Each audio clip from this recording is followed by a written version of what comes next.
Ait, we're gonna go help our girl Reen. 'Cause I'll feel bad if I don't, and then I have to watch a thing of her dying. So I jump down. I don't even use the stairs. I have jumped down behind Tosaka without even knowing it. But that's it. My wooden sword is destroyed by Kuzuki's fist, going for Tosaka's head. What? Everyone's astonished by the sudden intruder, except for one man who reacts as though it's perfectly natural. He does not hesitate. It does not matter for this man who the enemy is. He has no emotion for the one who has appeared. What? Death Scythe is thrust. Death Scythe is thrust. There's no way to block it. I'll have my neck snapped like a flower. How pitiful. It's meaningless if I won't last even 2 seconds. I will not be able to do anything, not even save Tosaka. No. I had a way from the start. I can prepare numerous things to block the attack. If I am a Magus, what does the fighting if not my body, but something I make out of magic? I was having a hard time understanding that situation, which was changing how I was reading it, so I had to reread it in my own mind and be like, okay, this is what it's actually like meaning. Trace on, then make it. Success is a matter of course. Do not reconstruct it from the basic structure. Danger. Read its concepts, the marker's thoughts, expectations, moral, faith, and origin itself. Danger. This is why it is not a reconstruction, but projection. It is an equal shadow cast by the true object. Danger. It does not matter how great the work is. If it has been accomplished, there's no problem with recreating it. Overload.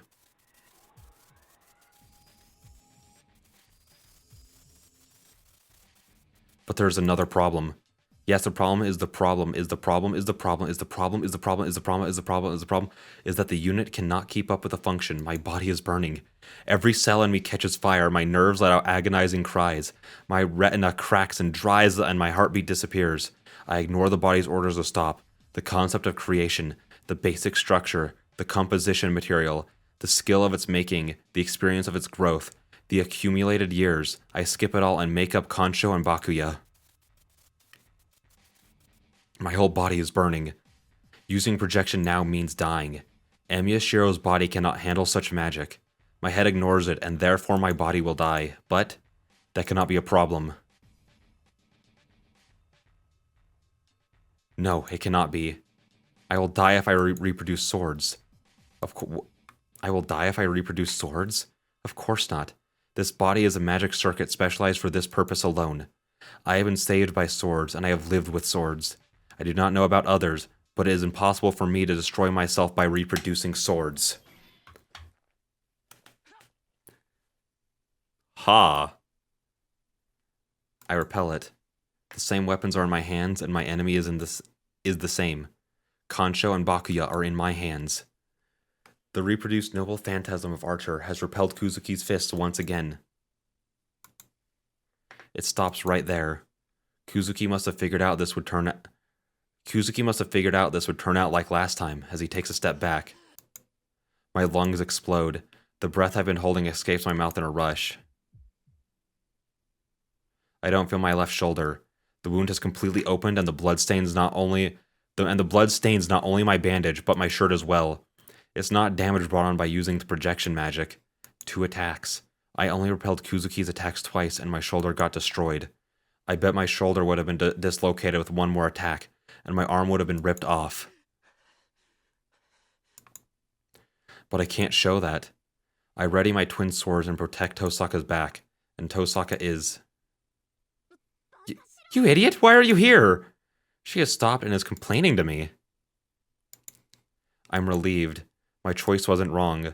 I'm glad her good-heartedness is still there. Now's not the time. It's too early to tell her my choice was right or wrong or not. Hang on, just one brief interluding moment. Okay, we're back. It's too early to tell if my choice was right or not. We have to get out of here alive. Sorry, complain to me later, Tosaka. I'll listen once we get out of here, so let's take care of them first. Tosaka nods silently and readies herself behind me. I knew you were going to do something, but I did not think you would jump down. Kuzuki is watching us, his fists ready to fight. He has no intention of letting us go. He's standing there so he doesn't let one of us go. It's either one of us moves, he should react. If either one of us moves, he should react right away. But I can't wait.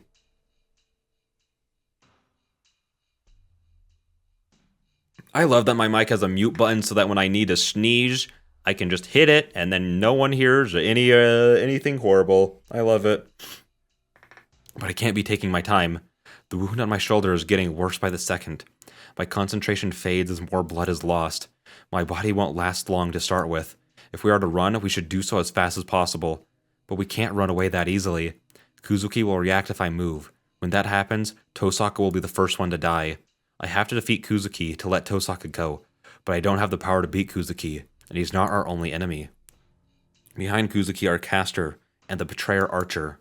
No, in the worst case, Saber might also become our enemy. Was there no exit to begin with? There's no miracle that will let us escape from here. I want Tosaka to escape at the very least, but even that would require so much luck that it makes me sick. That's it. That's it. I'm surprised by your intrusion, but the result does not change. Yes, it looks like you have given up. You came out, so you don't mind dying, right? I shall end it here. It would be troublesome to keep you alive, so... She's coming. I'll resist with all my powers. I ready my twin swords and stand in front of Tosaka. Release intent to kill, right before it reaches us. No. Hold on, Caster. The knight in red stops the attack with an emotionless voice. Archer, I thought you would know that you have no right to say anything here. No, there's something I forgot to tell you. I want to give one condition for me to side with you. A condition? Yes, I gave you my freedom without resistance. As compensation, I would like for you to let them go. They are useless as masters now. There is no merit to killing them. His proposal sounds objective. Tosaka watches it intently. Let them go? Huh. You are more good-natured than you act. I was born as a human. It'll leave a bad aftertaste if I kill my master right after I betray her.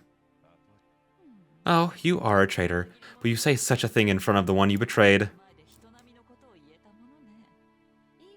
Fine, I shall let them go this time, but I will kill them if they get in my way again, no matter who stops me. Is that fine, Archer? Of course.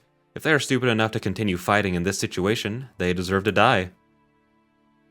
That must have concluded the negotiation. The intent to kill filling the temple goes away, and the restraining enmity fades. So, that's it. You two. I will let you go this time. Now, run like the dogs you are. I glare at Caster, but Tosaka pulls on my arm silently. Let's go, she's right. She whispers in my ear. I calm down and turn my back to the enemy. We don't run, but slowly make our way up to the stairs. The distance that seems so great is covered in just a few steps. A footstep. Tosaka takes a step onto the stairs and turns back to Caster. No, that's wrong. Tosaka did not look at Caster, but at the man smiling beside our enemy. It is wrong to curse me, Rin. It is just that this woman is a better master than you are. If the difference is clear, I will choose the stronger one. You're right, but you'll regret it. I will never give up. I'm going to defeat Caster and get you back. I won't forgive you even if you apologize to me at that time. That is just vain effort. I will not stop you if you want to throw away your life. She turns away and starts to walk. She's biting her lip in anger, but she does not speed up, and Tosaka leaves the underground temple in a magnificent manner. We get out of the church. We do not say anything. My wound hurts. The sweat on my forehead drips down to my eyes and my vision wavers. Even walking hurts my wound. It hurts every time I take a step and my strides are getting shorter. Emiya? She turns back to me as I'm falling behind. Then, Tosaka suddenly looks at me seriously. Let's rest for a bit. It should be hard for you even to walk. Huh? No, I'm fine. I can bear this. We need to get home as soon as possible. To the Emiya or Tosaka household. It doesn't matter, but we should get Tosaka back to her home ground. Don't worry about my wound. It's not like there's poison in there. I ignore Tosaka's stare and keep walking. How pitiful. My knee's about to give out right after I say so. See? You're pushing yourself too much. It's suicidal to fight against Kuzuki with that wound of yours. Take a rest. They won't come after us. I assume so. But let's go home as quickly as possible. It's not that painful. Hey now, don't say it's not painful when you're bleeding so much. I don't know why you want to go home so bad, but we should rest for now, right? She scolds me. Oh, she's not back to par yet, huh? Her usual coolness isn't there. She's very emotional, so her anger will be unstoppable if the brakes give way. Are you listening to me? You're not like Kirei, so it's troubling to have you leave a trail of blood after you. First of all, why did you end up like this? I know I told you to go to the church, but couldn't you tell it was dangerous right away? Hey now, I was able to tell right away. I knew something bad was happening the moment I saw the church. You should have gone home right then, you idiot. Not only that, but you came in with that wound of yours and used projection again. It's natural for your wound to get worse, and you're saying it's not painful? Jeez, what's wrong with you? Why would you push yourself so hard? Tosaka roars out without stop. But well, it really isn't that painful, and it's more painful for you, right? So let's go home. You can complain once you get home. That's why I wanted to go home as quickly as possible. She doesn't have to act that strong. Tosaka can let everything out once she's back in her own room at home. What? She wipes her face like she's made a mistake and turns away. I can't think of anything to say. Can't believe it. Guy made me cry. She murmurs while looking down. Then, Tosaka, your hand. You're holding my hand. Shut up. Take responsibility, you idiot. Hold on. My wound's hurting. Don't pull on my left hand. Why would she pull on the left one? What the freak? That's just being mean. It's the foreigner's cemetery. Tosaka walks us over to the grassy area and finally lets go of my hand. Hey, Tosaka. We don't have time to be playing around. Sit down. Just sit down for now. She does not let me object, so I sit down. And turn your back to me. Don't turn this way, okay? I'll get really angry if you look at my face. I hear a sound behind me. We sit down on the grass with our backs to each other. I don't get why she's doing this. Tosaka is silent, and she told me not to turn around. I don't have anything to do, so I look up at the sky. I gasp at how big it is. Is it because I've been underground so long? Or is it because the sky is clear tonight? Anyway, the winter night is so beautiful that it makes me forget about my wound. The warmth of Tosaka's body on my back doesn't bother me either. I look up at this black sky, forgetting about everything for now. How long have we been sitting like this? The silent girl starts to talk in a calm voice. That's such a pretty CG. I'm just talking to myself. I see. I can't reply if she's talking to herself. I'll keep staring at the night sky. I might have made a mistake. I should have done what Archer said and beaten Castor without caring about how I did it. I was trying to find an opening because I was worried about small sacrifices, but it turns out that everybody in this town might be sacrificed now. She keeps talking. She's probably whining. She's not saying so because I told her. In short, Tosaka doesn't want to contemplate her actions by herself, but wants someone else to make her do it. I'm not complaining, but I keep on screwing up when it counts the most. I can handle the second and the third most important things with ease, but I always have a problem with the single most important one. The winter sky is clear, but in contrast, the air is very cold. I don't care about myself, but isn't Tosaka cold without her coat? I'm worried about that. It's not Archer's fault alone that he went to their side. It's my fault for letting Castor be. But yeah, it really gets to me. I was talking to him earlier, but I'm cornered already. She sighs. I can't see it, but I bet her breath is white. Hey now, I think this is where you make a comment. Oh. So, what were you cornered by, Tosaka? It's about never regretting your own actions. He said I'm not the type to regret my actions, but it seems now's the critical moment. I'm even more depressed that I made a mistake. I see. I don't understand her too well, but Archer's right. Tosaka isn't the type to regret her actions. That's just now, right? It's irritating, but I agree with Archer. There's nothing for you to regret. Why? Castra's doing whatever she wants, and even Archer lost faith in me. This is because my policy was a mistake, right? It's just that you were unsuccessful. You haven't made a mistake. If you haven't made a mistake, you can be proud of yourself, even if you were unsuccessful. The process.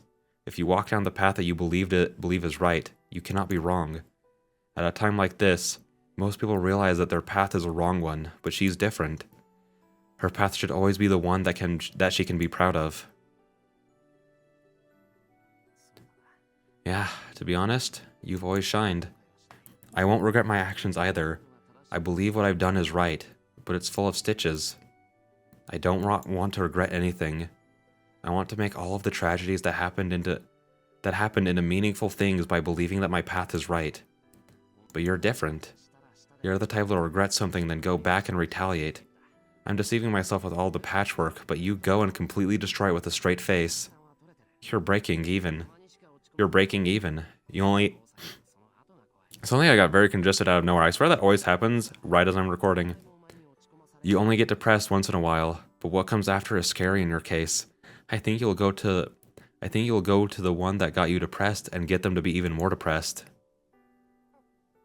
What is that? Are you trying to finish me off? Yeah, I thought I'd strike you while your guard was down. Well, isn't that true? I'm sure you don't intend to give up now.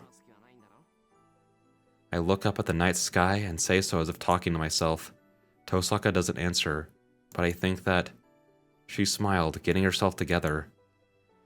And silence follows. Tosaka must have said everything she wanted to, as she stops talking. I aimlessly look up at the night sky.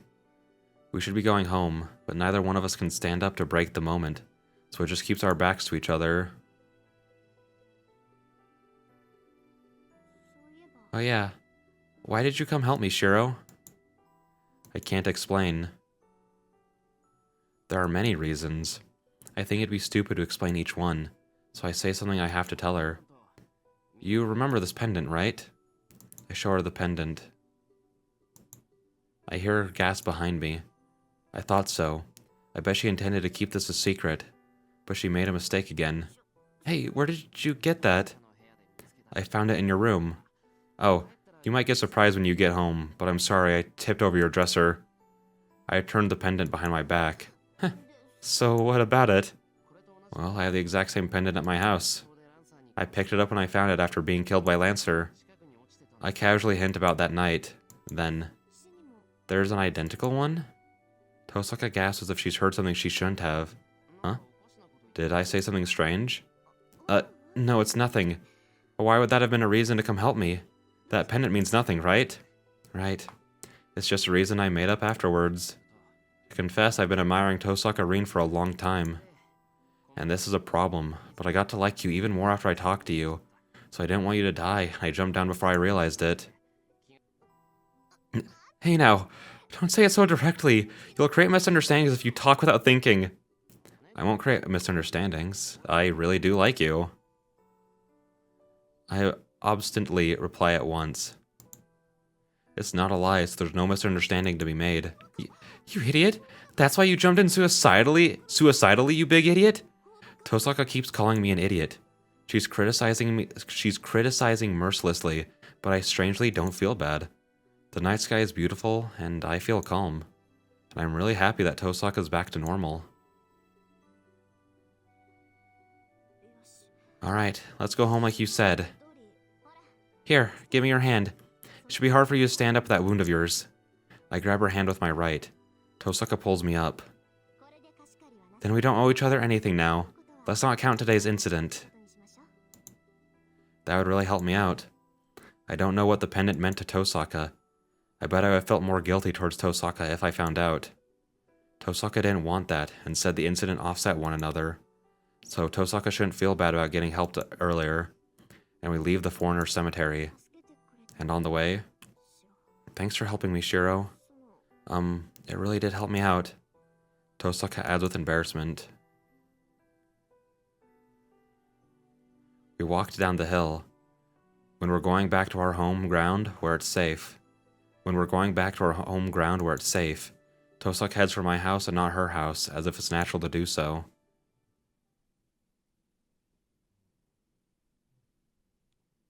And with that, we will call it there.